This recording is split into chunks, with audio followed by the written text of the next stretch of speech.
صحیح مسلم کتاب الایمان حدیث نمبر 221۔ محمد بن طلحہ، سفیان اور شعبہ تینوں نے زبیر سے حدیث سنائی۔ انہوں نے ابو وائل سے اور انہوں نے حضرت عبداللہ بن مسعود رضی اللہ عنہ سے روایت کی۔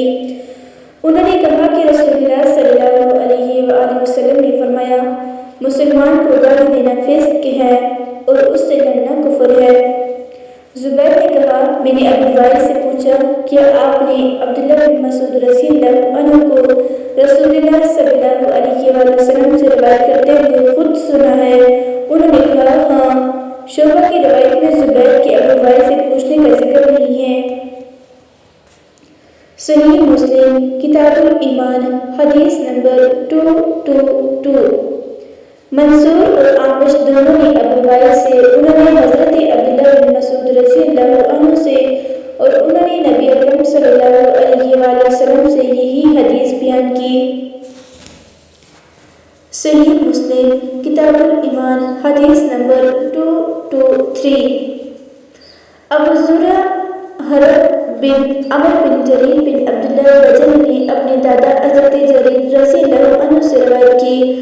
انہوں نے کہا کہ نبی اکرم صلی اللہ علیہ وآلہ وسلم نے حجۃ الوداع کے موقع پر مجھ سے فرمایا، لوگوں کو چپ کراؤ۔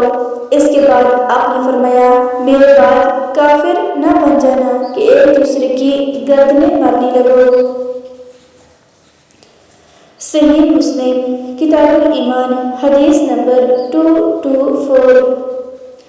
معاذ بن معاذ نے شعبہ سے، انہوں نے واقد بن محمد سے، انہوں نے اپنے والد سے، انہوں نے حضرت ابن عمر رضی اللہ عنہما سے اور انہوں نے نبی صلی اللہ علیہ وآلہ وسلم سے سابقہ حدیث کے مطابق روایت کی۔ صحیح مسلم کتاب الایمان حدیث نمبر 225۔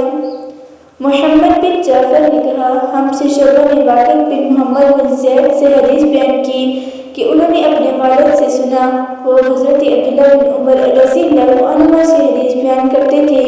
انہوں نے نبی صلی اللہ علیہ وآلہ وسلم سے روایت کی کہ آپ صلی اللہ علیہ وآلہ وسلم نے حجۃ الوداع کے موقع پر فرمایا، تم پر افسوس ہوتا ہے، یا فرمایا تمہارے لیے تباہی ہوگی، تم میرے بعد کافر نہ ہو جانا کہ ایک دوسرے کی گردنیں مارنے لگو۔ صحیح مسلم کتاب الایمان حدیث نمبر 226۔ عبداللہ بن وہب نے کہا، ہمیں عمر بن محمد نے حدیث بیان کی کہ ان کے والد نے انہیں حضرت ابن عمر رضی اللہ عنہما کے حوالے سے نبی صلی اللہ علیہ وآلہ وسلم سے اسی طرح حدیث بیان کی جس طرح شعبہ نے واقد سے بیان کی ہے۔